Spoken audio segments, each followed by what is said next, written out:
একটি বড় দায়িত্ব হলো একটি পরিচ্ছন্ন, উৎসবমুখর, শান্তিপূর্ণ, বিপুলভাবে অংশগ্রহণের পরিবেশে একটি নির্বাচন অনুষ্ঠান করা, এমন একটি নির্বাচন আয়োজন করা যাতে করে দেশ ভবিষ্যতে নতুন সংকটে না পড়ে।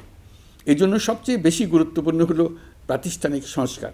যেই প্রতিষ্ঠানগুলো নির্বাচনের সঙ্গে সরাসরি জড়িত সেগুলোতে যদি সুশাসন নিশ্চিত করা না যায় তাহলে ছাত্র জনতার সকল আত্মত্যাগ বিফলে যাবে।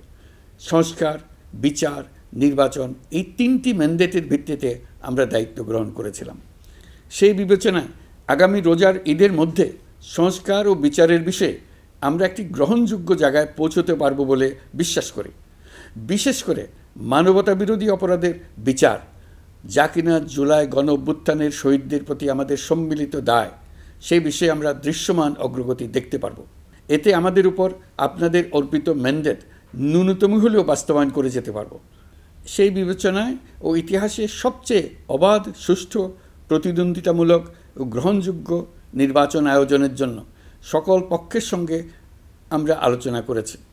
পাশাপাশি বিচার, সংস্কার ও নির্বাচন সংক্রান্ত চলমান সংস্কার কার্যক্রম পর্যালোচনা করে আমি আজ দেশবাসীর কাছে ঘোষণা করছি যে আগামী জাতীয় নির্বাচন 2026 সালের এপ্রিলের প্রথমার্ধের যে কোনো একটি দিনে অনুষ্ঠিত হবে। এই ঘোষণার ভিত্তিতে নির্বাচন কমিশন উপযুক্ত সময়ে আপনাদের কাছে নির্বাচনের বিস্তারিত রোডম্যাপ প্রদান করবে।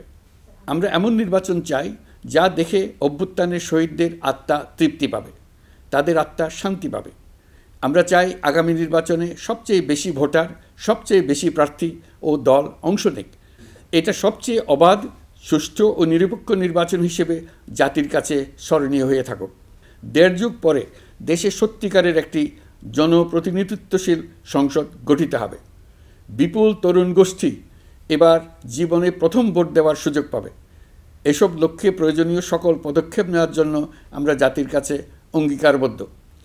আমি দেশবাসীর প্রতি আহ্বান জানাই, আপনারা সকল রাজনৈতিক দল এবং আপনাদের এলাকার প্রার্থীদের কাছ থেকে সুনির্দিষ্ট অঙ্গীকার আদায় করে নেবেন যেন আগামী সংসদের প্রথম অধিবেশনেই যেসব সংস্কারের প্রশ্নে ঐকমত্য অর্জিত হয়েছে তা কোনো প্রকার কাটাছেঁড়া ছাড়াই যেন তারা অনুমোদন করেন।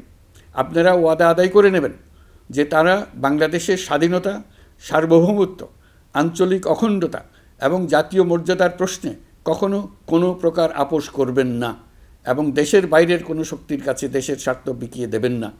আপনারা তাদের কাছে সুনির্দিষ্ট প্রতিশ্রুতি আদায় করে নেবেন এই মর্মে যে তারা কখনোই কোনো অবস্থাতেই আপনাদের গণতান্ত্রিক অধিকার ও মানবিক মর্যাদার ক্ষুণ্ণ করবেন না।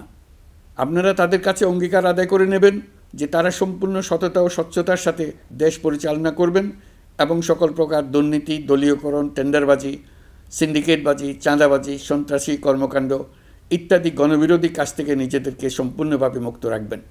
আমি আপনাদের আবারও স্মরণ করিয়ে দিতে চাই যে এবারের নির্বাচন শুধু শান্তিপূর্ণ নির্বাচন করার বিষয় নয়, এটা ছাত্র জনতার অভ্যুত্থানের আকাঙ্ক্ষা নতুন বাংলাদেশ গড়ার নির্বাচন।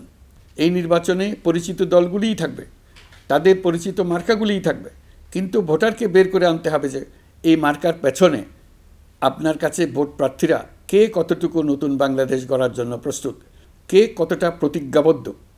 আমরা যারা এই নির্বাচনে ভোটার হব তারা অত্যন্ত সৌভাগ্যবান এবং সৌভাগ্যবতী। আমরা একটা অনন্য ঐতিহাসিক ভূমিকা পালনের সুযোগ ও দায়িত্ব পাচ্ছি। আমরা জাতির নতুন যাত্রাপথ তৈরি করে দেওয়ার দায়িত্ব পাচ্ছি। আমরা নতুন রাজনৈতিক সংস্কৃতি সৃষ্টির মহান সুযোগটা পাচ্ছি। আমাদের সুচিন্তিত ভোটের মাধ্যমেই নতুন বাংলাদেশ নির্মিত হবে। শহীদদের রক্তদান সার্থক হবে। আশা করি বিষয়টা নিয়ে চিন্তাভাবনা করেই সবাই ভোট কেন্দ্রে যাব এবং দৃঢ়প্রত্যয়ে ভোট দেব। এখন থেকে ভাবনা চিন্তা শুরু করুন, আলোচনা শুরু করুন। এখন থেকে আপনাদের ভোটের গুরুত্বটা বুঝে নিন। আপনার এবারের ভোটের গুরুত্ব ঐতিহাসিক মানদণ্ডে দেখা হবে। প্রিয় দেশবাসী, আমাদের সবসময় মনে রাখতে হবে পতিত ফ্যাসিবাদ ও তার দেশি বিদেশি দোসররা নতুন বাংলাদেশ গড়ার সম্মিলিত প্রচেষ্টাকে পদে পদে বাধাগ্রস্ত করার চেষ্টা চালিয়ে যাচ্ছে। তারা নানামুখী অপপ্রচারে লিপ্ত।